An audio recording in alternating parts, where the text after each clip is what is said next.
Hey, buddy, hit that subscribe. Just a sec for you, but it means the world to me. The conference room looked like it belonged to people who had never worried about rent. Heavy oak table, glass walls, leather chairs that probably cost more than my car. At the head of the table sat Frank Holloway, my father-in-law, arms folded, eyes locked on me like I was something unpleasant that wandered in by mistake. He didn't greet me. He never did. I'm getting ahead of myself. Let me rewind. My name is Daniel Brooks. I'm 64 now. I've been married to Elaine Holloway for 38 years. We live in a quiet, no-frills house on the edge of the city. 2 bedrooms, creaky floors, a heater that complains all winter long. The kind of place where you know your neighbor's schedules just by the sounds through the walls. Elaine and I met back in the mid-'80s at a charity bake sale. She was pouring coffee, laughing like the cold didn't exist. I was working 2 jobs, wearing a jacket that had seen better decades. She didn't care. She saw me, not my paycheck, not my background. Just me. Her family? Whole different story. Frank Holloway made his opinion crystal clear the day Elaine told him she wanted to marry me. He called me temporary. Said his daughter was throwing her life away. He didn't show up to our wedding. Neither did most of her family. Elaine chose me anyway. What Frank never knew, what nobody knew, was that I wasn't just another working-class guy scraping by. My grandfather had been involved in resource deals way before it was trendy. Quiet partnerships, land rights, long-term investments. When he passed, everything rolled to me. I didn't touch most of it. Let it grow. Let it compound. By the time Frank was bragging about his real estate empire at country club dinners, I was already worth more than he'd ever imagined, and I kept my mouth shut. I worked the same job for 3 decades, drove the same car, lived the same life. Even Elaine didn't know the full number until years later, especially Frank. I let him believe his story, that he was the big dog, and I was just noise, what he really didn't know. For over 20 years, I've been quietly buying into Holloway Development Group, his pride and joy, through shell companies and private trusts. Small chunks at first, then bigger ones. No spotlight, no name attached. By the time this story truly begins, I owned nearly half of his company, and he still thought I was beneath him. The dinner invitation came out of nowhere. Elaine got the call. Her voice had that tight edge, the one that meant trouble. Frank wanted the whole family together, said it was important, said it was about the future. In nearly 4 decades, Frank had only asked us over a handful of times. None of them ended well, but this time felt different, and not in a good way. I didn't know it yet, but by the end of that dinner, Frank Holloway's entire empire and his opinion of me was about to collapse in the most humiliating way possible. Frank Holloway's house sat on a hill like it was judging the rest of the city. Massive gates, long driveway, lights glowing warm behind giant windows that probably never heard the word budget. I'd been there maybe 10 times in almost 40 years, and every visit felt like I was stepping into enemy territory. Elaine sat beside me in the car, hands folded tight in her lap. Same look she used to get before bad news. "You okay?" I asked. She nodded, but it wasn't convincing. "He said it's about the company," she said. "About the future." That alone told me everything. Frank didn't do family dinners. He did announcements, power plays, public humiliations wrapped in fine china and expensive wine. We pulled into the driveway. A brand new SUV and a glossy sports sedan were already parked out front. That meant Victor, Elaine's younger brother, had arrived early. Frank's golden boy, the guy who'd been handed executive titles like party favors and called it earning his way up. Inside, the house smelled like money, polished wine, and ego. A housekeeper I didn't recognize led us into the dining room. Long table, too many empty chairs. Frank sat at the head, of course, like a king waiting for his court. He stood when Elaine walked in, kissed her cheek, didn't even look at me. Same old routine. Victor smirked when he saw us, adjusting his watch like he wanted it noticed. His wife wasn't there. She usually skipped these dinners. Smart woman. Elaine's mom sat quietly beside Frank, eyes already tired. She learned long ago that pushing back only made things worse. We sat, far end of the table, always the far end. Small talk floated around like fake smoke. Weather, traffic, some luxury condo project Frank kept bragging about. I barely spoke. I never did at these things. When you've been dismissed for decades, silence becomes a survival skill. Then Lena, our daughter, rushed in late. She came straight from work. No makeup, hair tied back, oversized bag full of files. She apologized to Elaine, hugged me, and nodded at Frank without saying a word. Frank noticed. He always noticed. He hated that she didn't bend. Now that we're all here, he said, setting his glass down with deliberate force, I'll get straight to the point. Here it comes. I'm not getting any younger, Frank continued, and Holloway Development needs a clear succession plan. Victor leaned forward like a dog, hearing its name. I'll be stepping back next year, Frank said. Victor will take over as CEO. Victor tried to look humble. Failed hard. Elaine stiffened beside me. Lena's expression didn't change, but I felt her tense. Frank kept going. As for the rest of you, arrangements have been made. Elaine, you'll receive a minority share. Enough to be comfortable. Minority. The way he said it, like a tip. And Lena, he added, glancing at her like she was an inconvenience, you'll receive a one-time settlement. Cash. Lena nodded slowly. How generous. Sarcasm went right over his head. Then Frank finally turned to me. First time all night. Daniel, he said, like my name tasted sour. I assume you haven't saved much for retirement. I met his eyes. Calm. We're doing fine. He scoffed. Fine isn't a plan. So I've arranged something for you. Entry-level position at the company. Facilities oversight. $35,000 a year. Benefits included. The table went dead silent. He smiled, thinking he was being charitable. At your age, you should be grateful. That's when something in me snapped. Not loudly, not dramatically. Just a quiet internal click. 38 years of disrespect. 38 years of being treated like a charity case. And now, he wanted me reporting to his son. I set my napkin down slowly. That won't be necessary, I said. Frank blinked. Excuse me? I'm not interested. Victor laughed nervously. Come on, Daniel. Don't be stubborn. This is a chance. Frank's face darkened. You don't get chances like this. You've spent your life doing nothing special. This is me throwing you a rope. Elaine spoke up. Dad. I squeezed her hand. It's okay.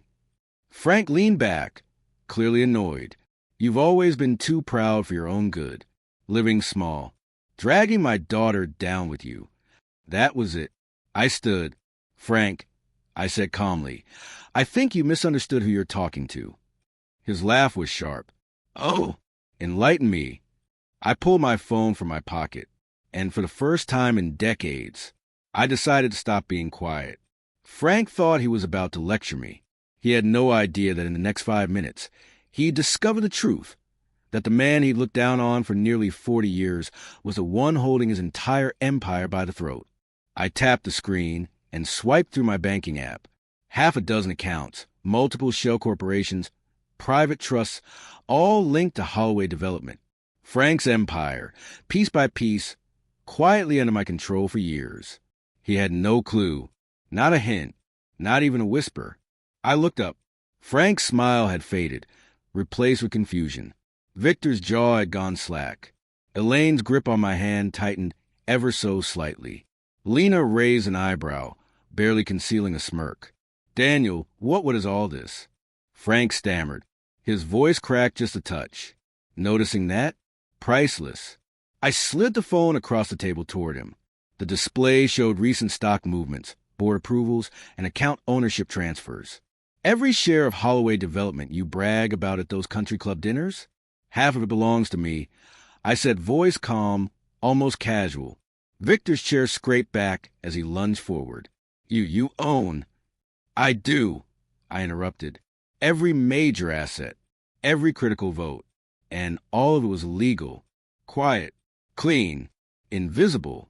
Frank swallowed hard. He looked like someone who just realized the ground beneath him was lava. But that's impossible, he said. I shrugged. Not impossible.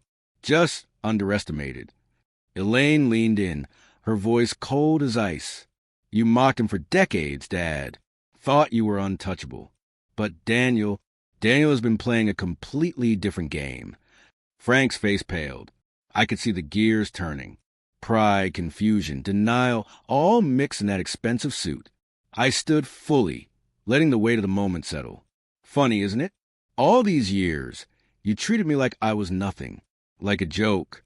And all the while, you were handing me the keys to your kingdom without even knowing it.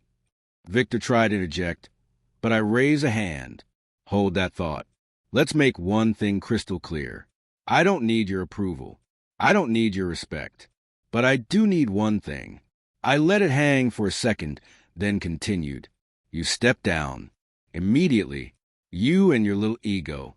Holloway Development doesn't belong to bullies. It belongs to people who actually manage it, not just brag about it.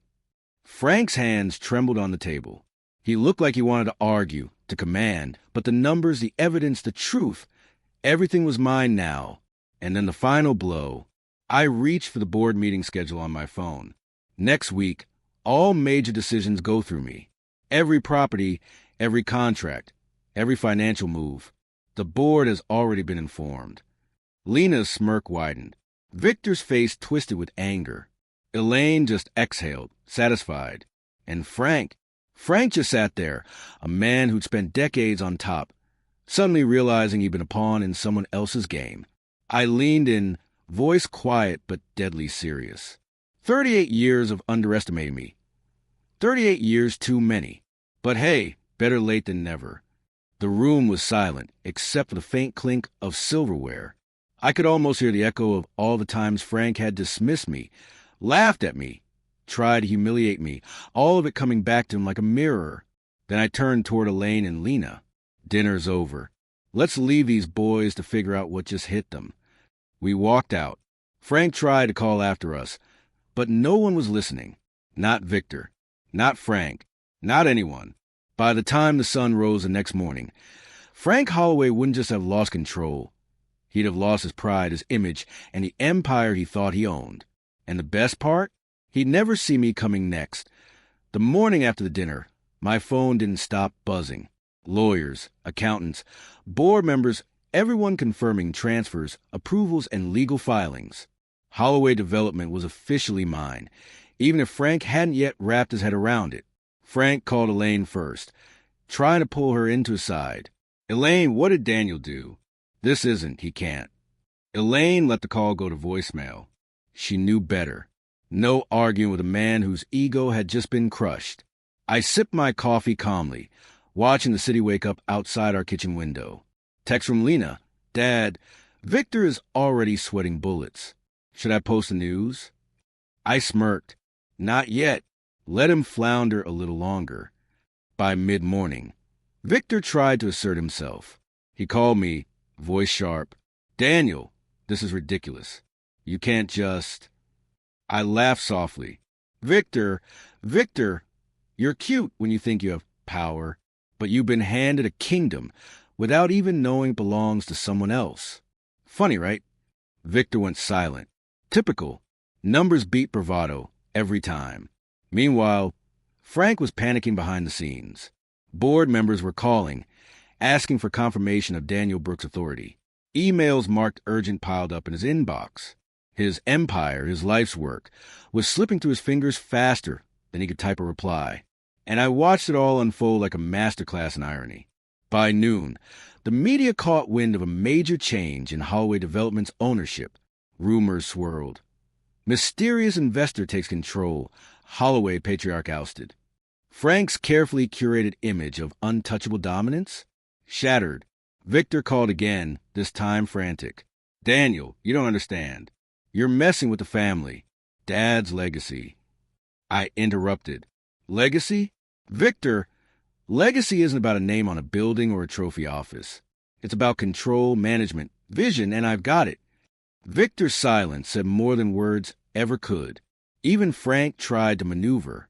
He scheduled a private meeting with the board, hoping to regain control.